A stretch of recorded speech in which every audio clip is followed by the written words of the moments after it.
ജസ്ന തിരോധാന കേസിൽ ലോഡ്ജ് ഉടമ ബിജു സേവിയറിന്റെ മൊഴി CBI രേഖപ്പെടുത്തി. ലോഡ്ജിലും CBI സംഘം പരിശോധന നടത്തി. മുണ്ടക്കയത്തെത്തിയ CBI സംഘം കേസിന്റെ വിവരങ്ങൾ ശേഖരിക്കുകയാണ്. അതേസമയം ജസ്നയെന്ന് സംശയിക്കുന്ന പെൺകുട്ടിയെ കണ്ടെന്ന് വെളിപ്പെടുത്തൽ നടത്തിയ രമണിയുടെ മൊഴി രേഖപ്പെടുത്തിയിട്ടില്ല. ശ്രീജിത്ത് ചേരുന്നു വിശദാംശങ്ങളുമായി.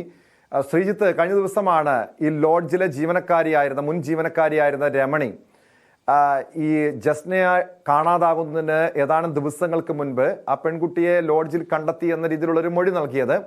ഇപ്പോൾ രമണിയുടെ മൊഴി രേഖപ്പെടുത്തിയിട്ടില്ല, ലോഡ്ജ് ഉടമയുടെ മൊഴി രേഖപ്പെടുത്തിയിരിക്കുന്നു. CBIയുടെ ഈ മുണ്ടക്കയത്ത് നിലവിലുള്ള CBIയുടെ തുടർ നീക്കങ്ങൾ എന്തൊക്കെയായിരിക്കും?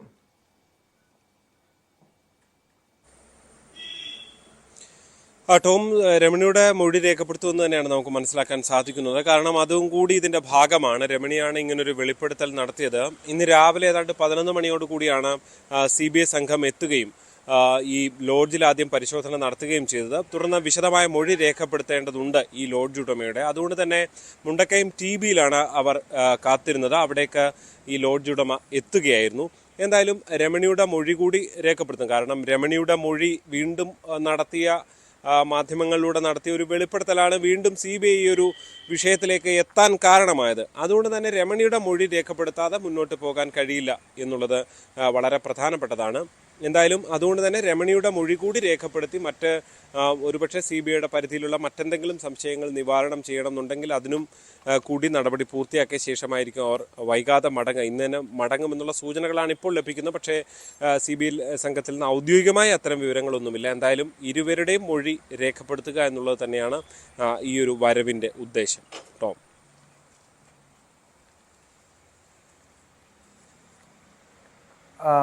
ശ്രീജിത്ത്, ഈ രമണിയുടെ മൊഴി രേഖപ്പെടുത്തും സ്വാഭാവികമായും. പക്ഷേ അതിന് മുൻപ് ഈ ഈ ലോഡ്ജിലെ രജിസ്റ്റർ അടക്കം പരിശോധിച്ചു കഴിഞ്ഞാൽ അന്ന്, അതായത് വർഷങ്ങൾക്ക് മുൻപ് 6-7 വർഷം മുൻപ് നടന്ന സംഭവമാണ്. അതുകൊണ്ട് തന്നെ ഈ ലോഡ്ജിലെ രജിസ്റ്റർ പരിശോധിച്ചാൽ അന്ന് അവിടെ ജസ്ന എത്തിയോ, ജസ്നയ്ക്കൊപ്പം മറ്റാരെങ്കിലും ഉണ്ടായിരുന്നോ, ഇത്തരം കാര്യങ്ങൾ കണ്ടെത്താൻ കഴിയുമെന്ന് CBI പ്രതീക്ഷിക്കുന്നുണ്ടോ?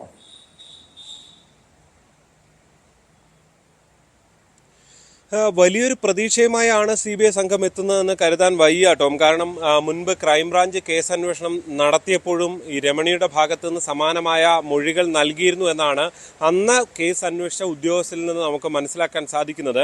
അന്ന് അതിനെ തുടർന്ന് അവർ വിശദമായ പരിശോധനകൾ നടത്തിയിരുന്നു. പക്ഷേ പലയിടത്തും ഇന്നുള്ള അത്രയും CCTVകളൊന്നും ഉണ്ടായിരുന്നില്ല. പക്ഷേ ഇങ്ങനെ ഈ ജസ്ന തന്നെയാണ് ഈ 2 മാസം മുമ്പ് കാണാതാകുന്നതിന് 2 മാസം മുൻപ് ആ ലോഡ്ജിൽ എത്തിയത് എന്ന് അതുകൊണ്ട് തന്നെ ക്രൈംബ്രാഞ്ച് സംഘത്തിന് അന്ന് സ്ഥിരീകരിക്കാനും കഴിഞ്ഞിട്ടില്ല. അതുകൊണ്ട് തന്നെ ഇപ്പോൾ രമണി നടത്തിയ ഈ ഒരു വെളിപ്പെടുത്തൽ അതൊരു പുതിയ സംഭവമായി നമുക്ക് കാണേണ്ടതില്ല. പക്ഷേ പുതിയൊരു അന്വേഷണ സംഘമാണ്. ആ നിലയിൽ പുതിയൊരു അന്വേഷണ സംഘത്തിന് അവർക്ക് ഇത് പരിശോധിക്കുമ്പോൾ ഈ മൊഴിയുടെ അടിസ്ഥാനത്തിൽ അവരുടേതായ ഏതെങ്കിലും വഴിയിൽ കൂടുതൽ വിവരങ്ങൾ ലഭിക്കുമോ എന്ന് വ്യക്തമല്ല. അതുകൊണ്ട് തന്നെ ആ മൊഴിക്ക് അങ്ങനെ ഒരു പ്രാധാന്യമുണ്ട് എന്ന് മാത്രമേ ഉള്ളൂ. അതിനപ്പുറത്തേക്ക് ആ ഘട്ടത്തിൽ അവിടെ ഉണ്ടായിരുന്ന മുഴുവൻ ലോഡ്ജ് ഉടമകളെയൊക്കെ കേന്ദ്രീകരിച്ച് അന്നും ക്രൈംബ്രാഞ്ച് സംഘവും പിന്നീട് വന്ന CBI സംഘവും ഒക്കെ പരിശോധനകൾ നടത്തിയിരുന്നതുമാണ്. ടോം,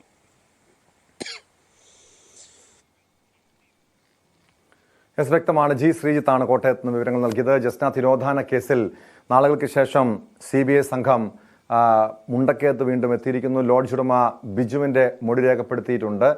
ലോഡ്ജിലെ മുൻ ജീവനക്കാരിയായിരുന്ന രമണിയുടെ മൊഴി രേഖപ്പെടുത്താനുള്ള നീക്കങ്ങളിലേക്ക് ഉടൻ തന്നെ കടക്കുമെന്നാണ് കരുതുന്നത്. സ്പോട്ട് ലൈവ് പൂർണ്ണമാകുന്നു. നമസ്കാരം.